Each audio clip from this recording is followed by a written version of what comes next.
हमने पिछली वीडियो में दिल्ली सल्तनत के खिलजी वंश के बारे में आपको बताया था। आज हम इसके बाद वंश दिल्ली सल्तनत में आता है, तुगलक वंश के नाम से जाना जाता है, क्योंकि इसका संस्थापक गियासुद्दीन तुगलक वंश से संबंधित था। तुगलक वंश का कार्यकाल 1320 से लेकर के 1414 ईस्वी तक रहा था, जो दिल्ली सल्तनत का सबसे लंबा कार्यकाल रहा था एवं इससे पिछले खिलजी वंश का शासनकाल सबसे अल्पकालीन शासनकाल रहा था। तो आइए देखते हैं क्या रहा तुगलक वंश।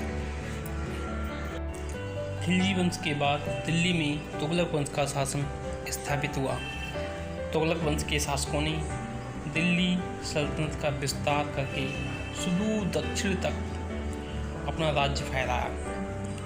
इस वंश के शासकों ने राज्य के विस्तार के साथ साथ प्रजाहित के कार्यों जैसे सड़क, पुल, नहर, चिकित्सालय आदि बनवाना आदि के निर्माण पर विशेष ध्यान दिया। इस वंश का प्रथम शासक था गियासुद्दीन तुगलक, जिसने 1320 ईस्वी से 1325 ईस्वी तक कार्य किया था।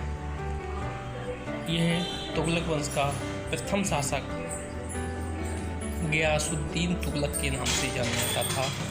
उसने अलाउद्दीन खिलजी की कठोर नीति को त्याग कर उदारता की नीति अपनाई। इन्होंने प्रजा के असंतोष को कम करने के लिए करों को कम कर दिया, साथ ही साथ कृषि को प्रोत्साहन दिया।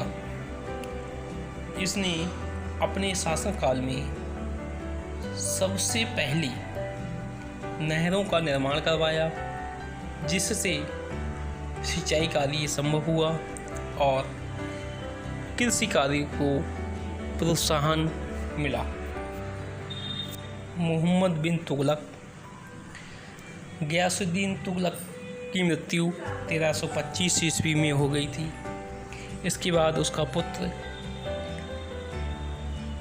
मोहम्मद बिन तुगलक दिल्ली की गद्दी पर बैठा, जो जौना खां के नाम से जाना जाता था, और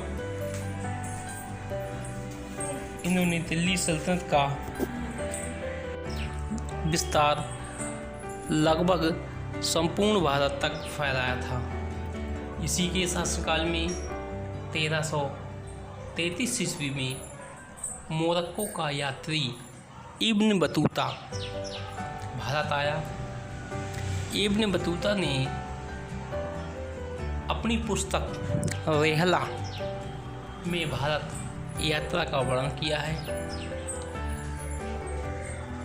मोहम्मद बिन तुगलक के बारे में कहा जाता है कि यह एक बुद्धिमान शासक था, किंतु ये अपनी बुद्धिमत्ता सही समय पर सही तरीके से प्रयोग नहीं करता था। इसीलिए इतिहासकार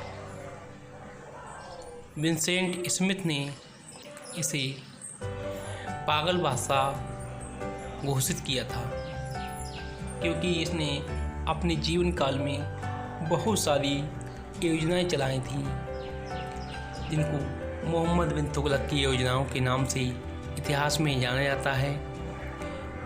इसकी योजनाओं को हम अगली वीडियो में बताएंगे। आज की वीडियो में इतना ही। मिलते हैं अगली वीडियो में। धन्यवाद।